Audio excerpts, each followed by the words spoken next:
ఈ దేశం ప్రధానితోటో లేకపోతే ఈ రాష్ట్ర ముఖ్యమంత్రితోటో లేదా మన ఊరి ప్రెసిడెంట్ తోటో లేదా మన కులం పెద్దతోటి మెచ్చుకోవడం కాదు.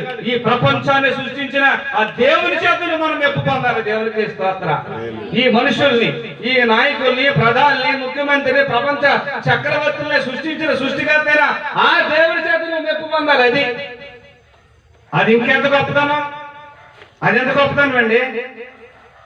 ఆ గొప్పతనం కాదు, చిన్న చిన్న ఎందుకండి మనకి, చిన్న చిన్న ఎందుకు. ఈ ప్రధానమంత్రి ఏంటి, ముఖ్యమంత్రి ఏంటి, కుల పెద్ద ఎంత, మత పెద్ద ఎంత, వీళ్ళ నల్లని మనుషులే.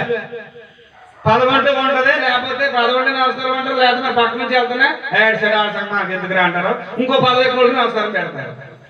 అంతేనండి.